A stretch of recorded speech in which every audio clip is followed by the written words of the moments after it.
Non, mais le livre... Non, il y a des gens qui ramènent le livre avec eux, mais le livre n'est pas disponible dans les librairies. Donc, il y a un problème en RDC. Je ne veux pas rentrer dans le détail parce que moi, je sais, nous savons ce qui se passe. Il y a une certaine peur, il y a une peur bleue en RDC aujourd'hui sur cette question. Et vous aurez d'ailleurs remarqué que quand cette histoire de 1-23 a commencé, la première chose que Félix Tshisekedi a fait, c'était de sécuriser les fameux leaders des, entre guillemets, Banyamulenge, les Rouberois, tout ce que moi j'appelle les Kagame Boys. Mais pourquoi? Et là, vous comprenez, là, ça nous renvoie à la question que vous avez posée tantôt sur le narratif, la narration officielle de l'histoire du génocide, qu'on applique aux Congolais de sorte à neutraliser leur capacité de réflexion ou même d'action dans cette histoire de Banyamulenge. Aujourd'hui, si vous parlez des Banyamulenge, il y a des procès, quand on veut lancer des accusations, ou je ne sais pas, des poursuites contre des Congolais en Occident, par, c'est Mengrin, non? C'est la bande de Mengrin. Un avocat qui veut, un cabinet d'avocats qui veut poursuivre pour le camp des Banyamulenge des Congolais qui tiendrait des discours de haine à l'égard des Banyamulenge. Ce même avocat se révèle être aussi l'avocat de Kagame. Bon, allez-y comprendre quelque chose. C'est-à-dire que d'abord on sait que les Banyamulenge sont des Rwandais. Ce n'est pas moi qui le dis, c'est James Kabarebe qui le dit à l'université libre de Kigali, en face, à ses côtés avec qui? Rouberois. Il a dit les Banyamulenge n'existent pas, ce sont des Rwandais comme nous, ils ont la même culture que nous, ils parlent la même langue que nous. Ça, c'est James Kabarebe qui le dit. Maintenant, il faut aussi comprendre que cette histoire de Banyamulenge est utilisée dans une stratégie de domination, de déstabilisation, voire de balkanisation de la RDC. C'est ça qu'il faut comprendre en fait. On s'est servi d'une brèche, parce qu'en réalité, même quand on parle de Barthélemy Bisengimana, qui était à l'origine de la loi de 72 qui a accordé la nationalité aux rwandophones, Barthélemy Bisengimana l'avait fait à quel titre? Et de toute façon, la loi a été abrogée avec effet rétroactif en 81. Et les mêmes personnes qui nous expliquent être des Banyamulenge, qui disent appartenir à la grande nation congolaise, disent dans une lettre ouverte envoyée au secrétaire général des Nations Unies et à l'Union africaine, ils disent très clairement que nous refusons qu'on nous retire la nationalité que nous avons obtenue en 72. Donc à quel moment ils sont devenus aérois? Est-ce au XIVe siècle, quand le Congo n'existait pas encore en tant qu'État, ou après 72, quand ils ont obtenu la nationalité dans les conditions que nous savons? C'est tout le problème qu'il y a. Alors cette histoire de Banyamulenge, et je suis totalement d'accord avec Charles, si on ne fait pas attention à cette histoire-là, le Congo va être totalement déstabilisé. Parce que les autorités ont aujourd'hui peur d'aborder cette question de front. Il ne s'agit pas d'être contre des Tutsis qui vivent au Congo. Rien de tout ça. Moi, j'ai la nationalité canadienne. Le jour où j'ai accepté de devenir Canadien, quelque part, il y a une allégeance à l'égard du Canada. Je ne peux pas trahir le Canada. Si je le fais et qu'on m'attrape, j'aurai des problèmes avec la loi. Donc, si les pays occidentaux n'acceptent pas des actes de haute trahison, le Congo est un pays comme les autres pays, on ne doit pas l'accepter. Et il ne faudrait surtout pas que les autorités congolaises aient peur d'aborder cette question au risque d'être accusées de mener une politique de génocide contre la minorité Tutsi du Congo. Parce qu'au fond, c'est ça l'histoire. On transpose en RDC ce qui s'est passé au Rwanda. Et de cette manière-là, on anesthésie toute capacité d'action, de réaction. On ne peut pas avoir un débat serein. Un livre comme Holocauste sort. Moi, je peux vous dire, parce que j'ai discuté avec des hommes politiques, des gens qui vous disent « on vous soutient en silence ». Parce qu'on a peur d'afficher ce soutien à ce livre-là, par peur d'être accusé de soutenir soi-disant un négationniste, parce que c'est de ça dont il est question. Et ce n'est pas pour rien que Félix Tshisekedi avait fait ce discours-là, il avait rassemblé autour de lui les gens de la communauté rwandaise de la RDC, donc les Tutsis, les membres de la communauté Tutsi, pour dire que je vous sécurise. Je comprends un peu sa position parce qu'ils ont peur.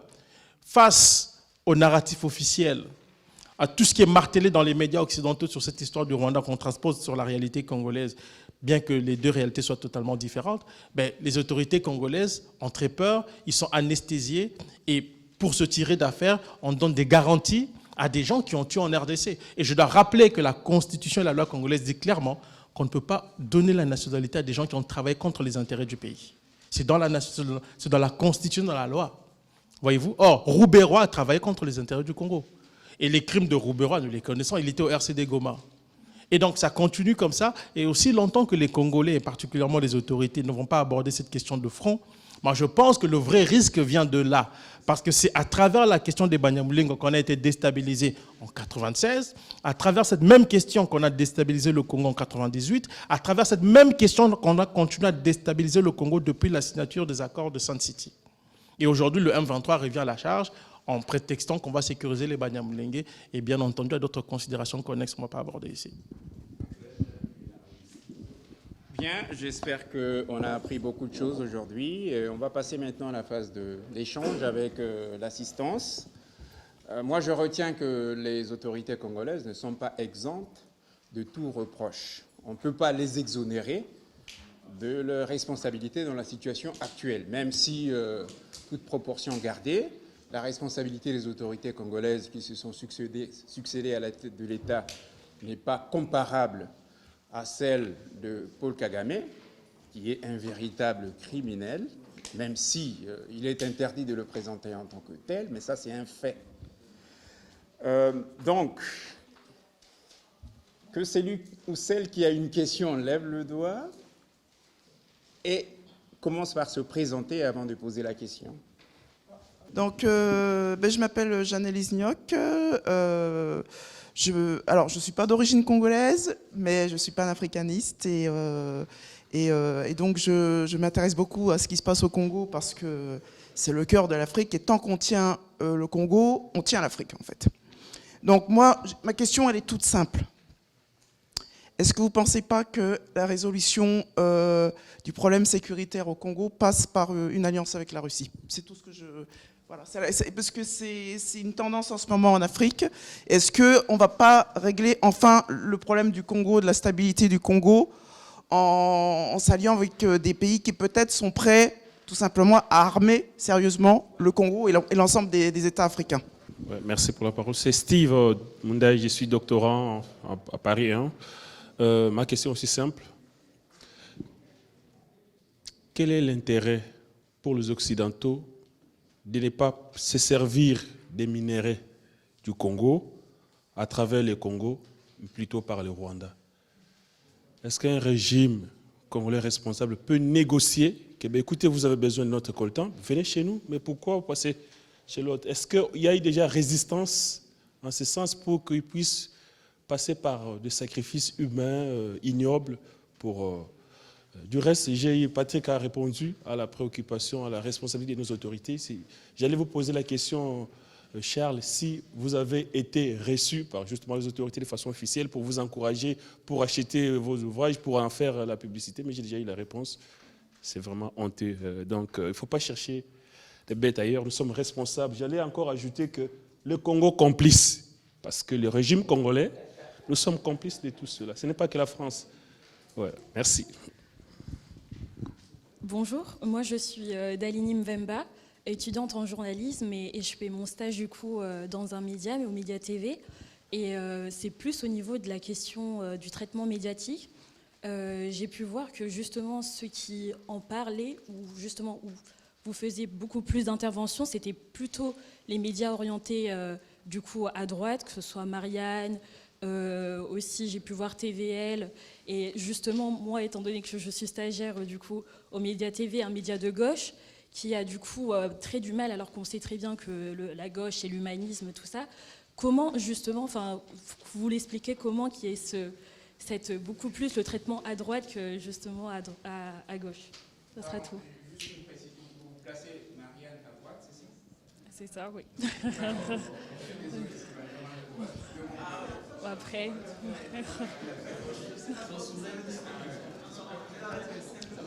Ouais, ben.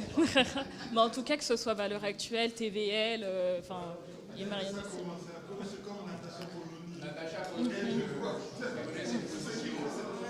C'est. Ouais. Mais justement, d'où pourquoi la gauche est très. On n'en parle pas beaucoup. Voilà, ce serait tout. Merci. Bon, ils vont donc déjà de répondre à ces trois questions. Et puis ensuite, on va prendre les suivants. Ouais, après, plutôt. L'alliance avec la Russie, c'est la solution? Ouais. L'alliance avec la Russie pour combattre qui? Mais, parce qu'il faut comprendre la configuration aussi. Moi, je pense que la première responsabilité revient d'abord aux autorités congolaises. Ça prend une vision au sommet de l'État sur la question sécuritaire. On ne peut pas... Si les autorités ont la même lecture que ceux qui agressent le Congo, il y a un problème. Moi, je l'ai dit à plusieurs reprises, même dans mes discussions en privé avec des responsables politiques, j'ai toujours dit, mais il y a un problème de lecture des événements. Si vous partez du principe que c'est la question des interamoués au Congo aujourd'hui qui pose problème et qui justifie la présence du M23, c'est que vous n'avez pas compris. Donc, même si vous faites appel aux Russes, ce sera pour régler quel problème si le problème lui-même est mal posé. Donc, c'est aussi ça le problème. Le problème, c'est que, regardez, on a aujourd'hui 6 armées étrangères sur le territoire congolais. Il n'y a rien. Il n'y a rien. Là, nous sommes allés à la SADC. On a fait appel à la SADC après la force de l'EAC. Il n'y a rien. C'est-à-dire qu'il y a peut-être un problème au niveau congolais. Est-ce que le problème est bien posé? Est-ce qu'on maîtrise les enjeux auxquels le pays est confronté? La question sécuritaire, il y a plusieurs enjeux à l'est du Congo. Vous avez, quand on a mis en place l'état de siège, moi j'ai dit que ça n'avait pas marché. Et la première réaction était de dire que Patrick Mbeko est contre. Mais j'avais dit non, mais qui est-ce que vous allez combattre? Est-ce que ce sont les forces négatives qui combattent, qui tuent à l'est du pays, qui tuent les populations civiles? Est-ce que ce sont nos propres enfants qui ont décidé de prendre les armes pour défendre le territoire et qui se sont retrouvés pour certains dans la contrebande des ressources naturelles parce que l'État n'existe plus dans certaines parties de la République? Qui est-ce qu'on va combattre? Et le chef d'État, le responsable, le général Ndima l'a reconnu plus tard en disant 60% de ceux qui se trouvent là, ce sont nos enfants. Parce qu'il y a une centaine de groupes armés à l'est du Congo. Ensuite, on va combattre les groupes armés qui sont affiliés au Rwanda ou ceux qui sont affiliés à la RDC.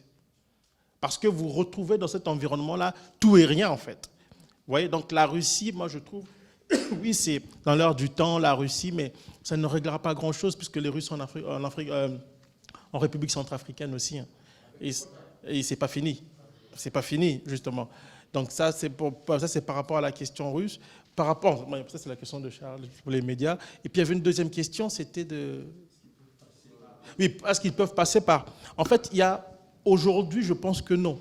Au début, ça pouvait s'expliquer. Parce qu'après la chute du mur, la fin de la guerre froide, il y a une redéfinition des objectifs et une reconfiguration des alliances. C'est ce qui a permis de voir ce rapprochement avec Museveni et Kagame, et même aussi avec le gars de l'Éthiopie. C'est ceux-là que les Américains, Madeleine Albright définissait comme les leaders de la... Voilà, les nouveaux leaders là, africains qui allaient piloter le continent. Et on s'est servi du Rwanda comme poste avancé. Maintenant, avec le temps, il y a un constat qui s'est fait aussi. C'est qu'on ne trouve pas d'interlocuteur viable du côté congolais. C'est important de le dire. Je vous rappelle une chose. L'Union européenne a remis un rapport à Félix Tshisekedi il y a plus d'1 an, dans lequel on expliquait que des officiers congolais participaient à la contrebande de ressources naturelles avec des officiers congolais. Nous n'avons rien fait et par la suite, nous avons nous-mêmes signé un contrat pour l'exploitation de l'or avec le Rwanda. Donc vous aurez du mal à faire comprendre à vos interlocuteurs que vous êtes très sérieux dans ce que vous faites quand il y a beaucoup d'ambiguïté, de flou dans la manière dont vous faites les affaires avec les pays voisins. Il y a aussi cet aspect qu'il faut voir. Moi, je pense, par-dessus tout, qu'il y a une responsabilité au niveau de l'État congolais. Il y a des choses qui vont se mettre en place de manière naturelle parce que, de mon point de vue, Kagame, en tout cas, est en train de prendre la sortie d'autoroute. Et on le voit de plus en plus. Mais il faut comprendre qu'en diplomatie et surtout dans ce genre d'affaires, c'est sur le temps long qu'on comprend certains événements. Donc, on a dit au Rwanda, quand ça a commencé en 90, au Zaïre, les gens dormaient, ils ne se rendaient pas compte que c'était eux qui étaient visés. Voyez-vous, en 90. Et c'est après 97 pour que Mobutu saute.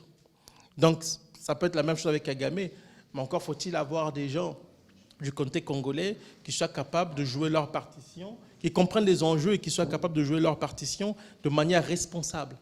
Si un livre comme Holocauste ne peut pas se retrouver dans les librairies au Congo, vous n'allez pas poser des questions sur des questions qui sont beaucoup plus sensibles, beaucoup plus compliquées. Voyez-vous?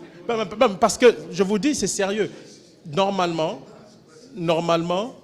il faut que les enfants du Congo, à travers la République, si c'est filmé, moi j'aimerais qu'on montre cette vidéo à M. Félix Tshisekedi ou même au gouvernement congolais. le livre est sorti, Charles a fait sa part. Et moi, je sais comment il a trimé, parce qu'on en discutait souvent, il ne dormait pas. Excuse-moi de révéler ça un peu. Parfois, il ne dormait pas la nuit, là. On discutait, puis tu regardes, il était 2 heures du matin, là, il est rentré dans son labo, c'est comme ça qu'il appelle ça, quand il travaillait. Il a fait sa part, il n'est même pas congolais. Et donc moi, j'en appelle à la responsabilité aussi des Congolais, des responsables congolais. Le livre est sorti, qu'on s'arrange pour que ce livre soit disponible dans les librairies, dans les écoles, qu'on partage ce livre. Parce que si les Congolais ne comprennent pas l'histoire de leur pays, ils n'arriveront pas à régler cette question-là, parce que nous avons une lecture parfois très erronée des problématiques auxquelles le pays est confronté. C'est tout ce que je peux dire. Donc si pour un bouquin, on n'est pas capable de rendre un tel bouquin disponible, parce qu'on a peut-être peur des gens, mais vous pensez qu'on pourra régler des problèmes beaucoup plus complexes et beaucoup plus compliqués? Je pense que non. Oui, je voulais simplement ajouter que il faut que les Congolais retrouvent confiance en eux. Ce ne sont pas des gens incapables. Je ne sais pas pourquoi, à force de le répéter, on a envie que ce soit une réalité. Cherchez la Russie, la Chine, les Congolais sont capables de défendre leur pays et d'assurer la sécurité dans leur pays de façon primaire déjà. Il faut faire ça. Il faut mettre les moyens. Si les gens viennent prendre des milliards par jour au Congo, mais comment peut-on expliquer? Vous savez, tous les Occidentaux et même les autres pays africains sont stupéfaits de constater que comment on est obligé de chercher des gens à l'extérieur. Les Congolais sont combien de millions? Combien de millions? Donc, comment voulez-vous qu'un pays qui ne fait pas